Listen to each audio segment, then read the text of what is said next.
Merci Madame la maire de nous permettre de nous exprimer, non sans une certaine émotion, dans des conditions inédites. Il était important, à l'heure où nous traversons une crise sanitaire sans précédent, de faire vivre notre démocratie locale et nos débats, alors que nous sommes toutes et tous chamboulés dans nos vies et dans nos certitudes. Comme l'ont fait mes collègues précédemment, je souhaite associer l'ensemble des élus du groupe Génération aux hommages et aux remerciements formulés. Ce qui est inédit dans ce contexte, c'est le choix juste et fort de la majorité des pays du monde de mettre en pause l'activité économique pour sauver des vies. Je n'utiliserai pas le vocable guerrier que certains ont choisi. Il n'y a pas, à mon sens, de première, de seconde, de troisième ligne. Il y a celles et ceux qui sont devant, et puis celles et ceux qui sont derrière, et toutes sont importantes. L'efficacité de la combinaison de nos services publics alliés aux salariés du privé qui travaillent encore dans notre pays est incontestable.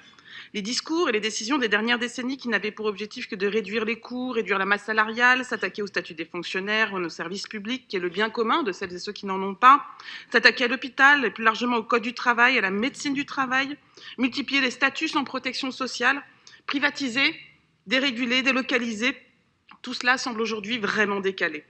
Les premiers de cordée ne sont finalement pas celles et ceux que certains portaient au nu il y a encore quelques mois. Les premiers de corvée, qu'ils soient agents du public ou auto-entrepreneurs, payés au SMIC ou au niveau médian des salaires, participent à rendre nos vies confinées acceptables, voire confortables, même si pour certains, ils n'ont pas le choix.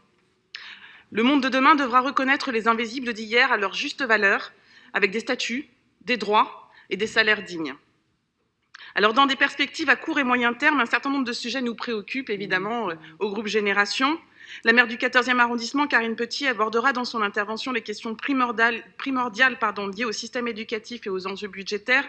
De mon côté, je voudrais d'abord aborder la question de l'alimentation, qui, en cette période de crise sanitaire, est une vraie préoccupation. Les élus du groupe Génération du Conseil de Paris sont souvent intervenus sur ce sujet et nos nombreux débats dans cet hémicycle autour d'Europa City, par exemple, démontrent notre préoccupation collective. Le soutien à l'agriculture sur le territoire de la métropole et en Île-de-France doit être une priorité. Nous devons être en capacité de nous nourrir en proximité de manière abordable, massive, biologique, mais aussi en nous assurant que les productions sont saines, variées et permettent aux producteurs de vivre de leur travail. Ensuite vient le vaste sujet des transports et des déplacements.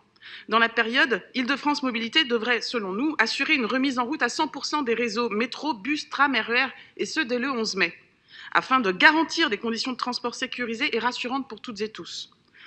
En attendant, nous nous associons pleinement aux dispositions proposées par la maire de Paris, à savoir le développement des axes cyclistes et piétons, à l'urbanisme tactique et à tout ce qu'il pourra être engagé pour cela. Nous mettons au pot une proposition complémentaire, en plus du dédoublement des lignes principales des lignes de métro en pistes cyclables, puisque nous pourrions utiliser également d'autres lignes de bus, celles des bus touristiques qui sont actuellement en chômage technique, pour essayer de désengorger un peu les transports. Concernant le monde de la culture, brusquement mis sous cloche par cette crise sanitaire, annulation des festivals, des tournages de films, fermeture des théâtres, des salles de concert, de cinéma, de librairies, de musées, les conservatoires, les bibliothèques, évidemment tous ces lieux indispensables à la vie parisienne. Je voudrais ici saluer d'ailleurs les différents acteurs du monde de la culture professionnelle comme amateurs qui continuent à partager, à diffuser œuvres et créations et qui nous permettent de nous évader pendant notre confinement. Mais les conséquences de ce confinement sont dramatiques pour le milieu de la culture qui a besoin d'un vaste plan national de soutien et de relance, et la ville de Paris, nous le savons, y participera. En plus de cela, Paris doit pouvoir assurer le maintien des subventions et le règlement des heures d'éducation artistique et culturelle aux intervenants en milieu scolaire. Cette crise sanitaire a des effets catastrophiques pour bon nombre de Parisiennes et de Parisiens dont l'activité professionnelle dépend d'un fonctionnement régulier de la vie économique. Je pense à celles et ceux qui se sont retrouvés du jour au lendemain dans des situations allant d'une diminution importante de leurs revenus à même un arrêt brutal de leur activité. La mise en place d'un revenu universel au plan national devient évident dans ce contexte. Il pourrait être financé par une politique volontariste de lutte contre la fraude et l'évasion fiscale et il permettrait de lutter efficacement contre le non-recours aux aides sociales avec une mise en place automatique. Quelques semaines avant l'annonce du confinement, nous avions d'ailleurs voté la mise en place d'une conférence citoyenne sur l'expérimentation d'un revenu universel à Paris. Il nous semble nécessaire que cette ambition commune se mette rapidement en place. En plus des axes que nous souhaitons travailler collectivement, nous serons aussi très vigilants sur de nombreux autres. Et vous le savez, Madame la maire, la question des libertés publiques qui ne peut être secondaire, la question des masques, du prix des masques, qui selon nous doit faire l'objet d'un prix fixe, voire même d'une baisse de la TVA, puisque aujourd'hui cela doit être un produit de première nécessité. La question du télétravail, qui certes peut être une réponse, mais demande à être bien plus fortement encadrée. La question de l'accueil et de la protection des réfugiés et des mineurs isolés, qui ne peut pas juste dépendre du bon vouloir et des moyens des communes mobilisées. Nous devons porter l'idée qu'il faut régulariser les sans-papiers présents et celles et ceux qui arrivent, quoi qu'il en coûte. D'autres pays l'ont fait, c'est une question de droits humains. Vous pourrez, Madame la maire, compter sur notre engagement au quotidien pour plus et mieux encore construire la ville durable, qui ne peut plus être la ville avec toujours plus d'espace comblé par des immeubles au détriment de la capacité de respirer. Pour conclure, je tiens encore à saluer l'action de la ville qui a su garantir à toutes et tous les moyens d'affronter cette crise sanitaire malgré des grandes difficultés. Et je terminerai par une citation. « Ce qui fait tenir la société, c'est d'abord une bande de femmes », disait Christiane Taubira le 13 avril dernier. Elle a précisé, et cela tiendra lieu pour moi de conclusion hommage à toutes ces femmes.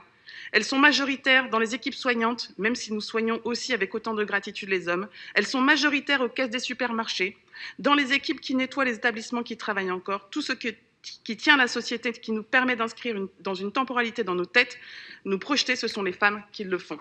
Alors, Madame la maire, mes chers collègues, ne nous exonérons pas non plus de ce que nous aurons à tirer comme leçon pour la ville de demain, une ville sociale, écologique, solidaire, féministe, antiraciste, résiliente, transparente, démocratique et surtout toujours exigeante. Je vous remercie.